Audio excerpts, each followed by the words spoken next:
الحمد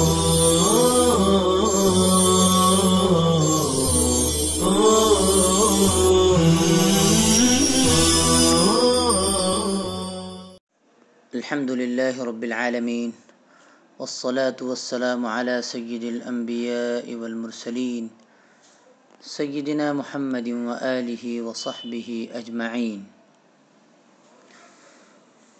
طلبہ عزیز، آج ہم نیا باب شروع کر رہے ہیں، باب فی النہی عن البدع ومحدثات الامور۔ بدعتوں اور دین میں نئی باتوں کے ایجاد کرنے سے روکنے کا بیان۔ اعوذ باللہ من الشیطان الرجیم، بسم اللہ الرحمن الرحیم۔ قال اللہ تعالی فماذا بعد الحق الا الضلال۔ ارشاد خداوندی ہے، حق بات کے ظاہر ہونے کے بعد گمراہی کے سوا ہے ہی کیا۔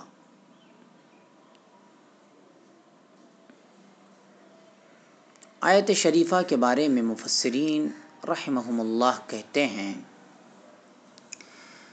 کہ یہاں پر سوال انکاری ہے، مطلب یہ ہے کہ حق کے بعد گمراہی کے علاوہ اور کچھ نہیں۔ اس سے معلوم ہوتا ہے کہ حق اور گمراہی کے درمیان کوئی اور چیز نہیں۔ جو حق نہیں ہوگا وہ گمراہی ہوگی۔ کوئی ایسا کام نہیں ہو سکتا جو نہ حق ہو نہ گمراہی۔ مگر یہ قاعدہ فقہاء رحمہم اللہ کے اجتہادی مسائل میں نہیں چلتا۔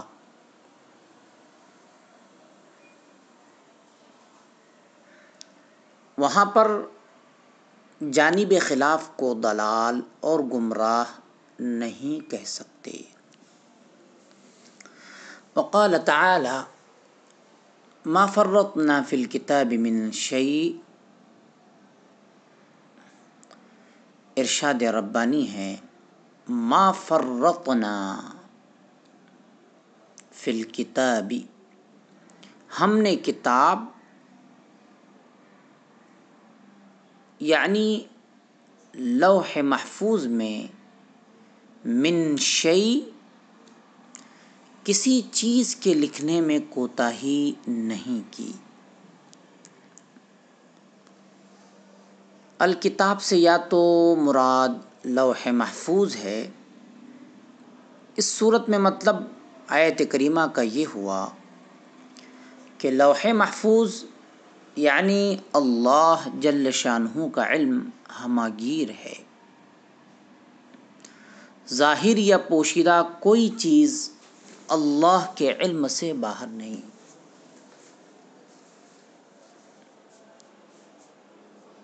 اور کوئی حیوان اور غیر حیوان ایسا نہیں جس کا اندراج لوح محفوظ میں نہ ہو۔ دوسرا یہ کہ الکتاب سے مراد قرآن مجید ہے، اور من شیء سے مراد دینی امور۔ اس صورت میں مطلب یہ ہے کہ قرآن کریم میں تمام دینی امور تفصیلاً یا اجمالاً موجود ہیں۔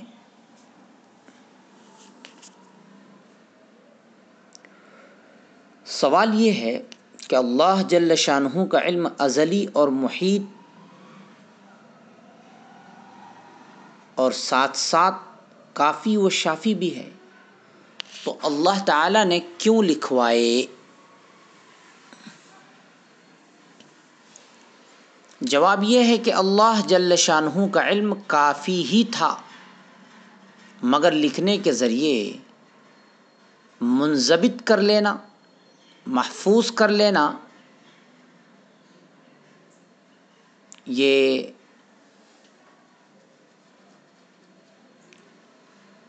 افہام عامہ کے قریب تر ہے۔ وقال تعالی فَإِن تَنَازَعْتُمْ فِي شَيْءٍ فَرُدُّوهُ إِلَى اللَّهِ وَالرَّسُولِ، نیز فرمایا اگر کسی بات میں تم میں اختلاف واقع ہو تو اس میں خدا اور اس کے رسول کے حکم کی طرف رجوع کرو، ای الکتاب والسنہ، یعنی کتاب و سنت کے حوالے کرو۔ وقال تعالی وَأَنَّ هَذَا صِرَاطِي مُسْتَقِيمًا فَاتَّبِعُوهُ وَلَا تَتَّبِعُوا السُّبُلَ فَتَفَرَّقَ بِكُمْ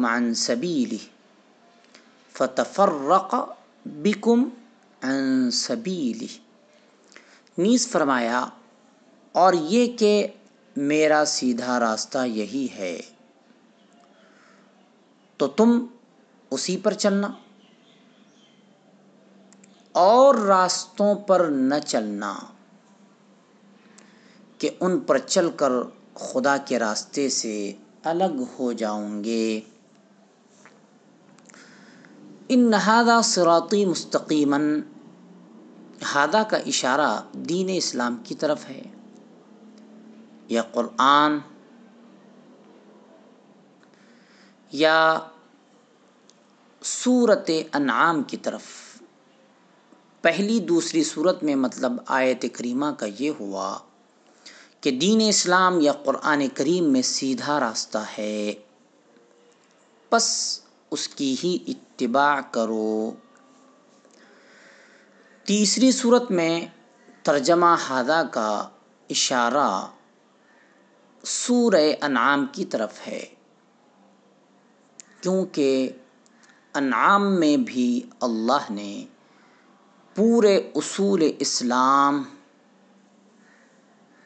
توحید، رسالت اور اصول و احکام کو بیان فرمایا ہے کہ اس صورت میں جو مضمون بیان ہوئے ہیں یہی میرا راستہ ہے، بس اس کی ہی اتباع کرو۔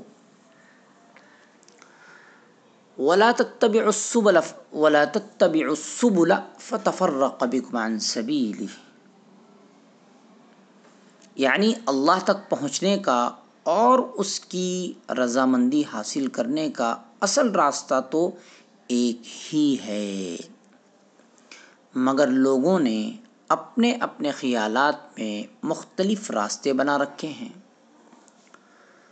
ان راستوں میں سے کسی پر مت چلو ورنہ حق سے دور ہو جاؤں گے۔ ایک روایت میں حضرت عبداللہ بن مسعود رضی اللہ تعالیٰ عنہ فرماتے ہیں کہ آپ صلی اللہ علیہ وسلم نے ایک مرتبہ ایک سیدھا خط کھینچا اور فرمایا کہ یہ اللہ کا راستہ ہے، پھر اس کے دائیں بائیں اور خطوط کھینچے اور فرمایا کہ ان راستوں میں سے ہر ایک پر ایک شیطان مسلط ہے جو لوگوں کو سیدھے راستے سے ہٹا کر اس کی طرف بلاتا ہے۔ پھر آپ صلی اللہ علیہ وسلم نے آیت بالا وَأَنَّ هَذَا صِرَاطِي مُسْتَقِيمًا تلاوت فرمائی۔ وقال تعالی قُلْ إِن كُنتُمْ تُحِبُّونَ اللَّهَ فَاتَّبِعُونِي يُحْبِبْكُمُ اللَّهُ وَيَغْفِرْ لَكُمْ ذُنُوبَكُمْ، نیز ارشاد فرمایا اے پیغمبر لوگوں سے کہہ دو کہ اگر تم خدا کو دوست رکھتے ہو تو میری پیروی کرو، خدا بھی تمہیں دوست رکھے گا اور تمہارے گناہ معاف کر دے گا۔ حدیث نمبر 82 کی عبارت خوانی کی جا رہی ہے۔ بسم اللہ الرحمن الرحیم۔ وعن عائشة رضی اللہ عنہا قالت، حضرت عائشہ رضی اللہ تعالی عنہا سے روایت ہے قال رسول اللہ صلی اللہ علیہ وسلم کہ رسول اللہ صلی اللہ علیہ وسلم نے فرمایا من احدث فی امرنا ھذا ما لیس منہ فہو رد،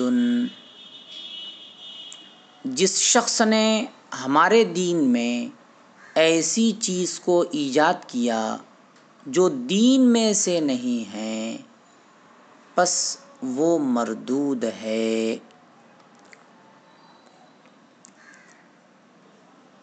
اس حدیث میں بدعت کی وضاحت کی جا رہی ہے کہ بدعت کیا ہے۔ آپ صلی اللہ علیہ وسلم نے اس حدیث پاک میں بدعت کو ایسا بیان کیا ہے جو ہر ایک سمجھ سکتا ہے۔ اس حدیث کی شرح میں حافظ ابن رجب حنبلی رحمہ اللہ فرماتے ہیں کل من احدث فی الدین ما لم یأذن بہ اللہ ورسولہ فلیس من الدین فی شیء، جس نے دین میں کوئی ایسی چیز نکالی جس کی اجازت اللہ اور اس کے رسول نے نہیں دی تو ایسی چیز کا دین سے کوئی تعلق نہیں۔ یعنی ہر نئی بات بدعت نہیں ہے، بدعت وہ ہے جو دین میں کوئی بات نکالی جائے۔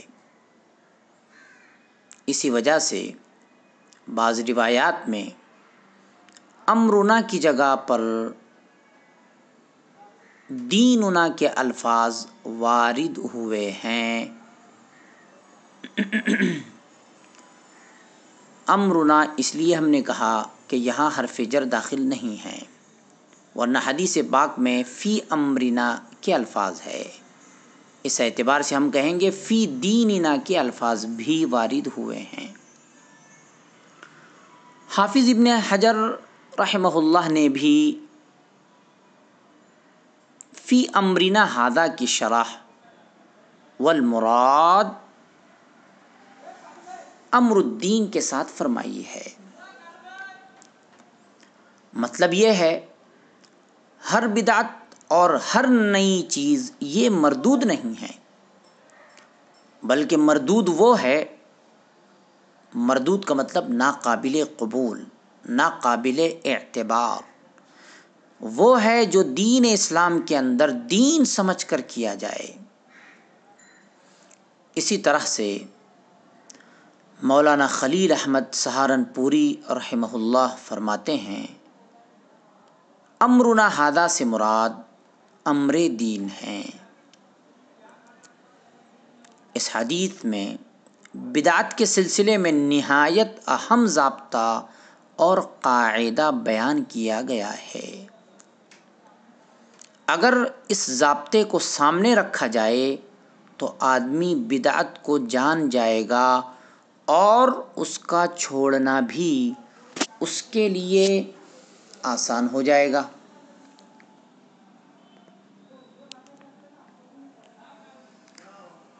وصلی اللہ تعالی علی خیر خلقہ سیدنا محمد وآلہ وصحبہ اجمعین برحمتک یا ارحم الراحمین۔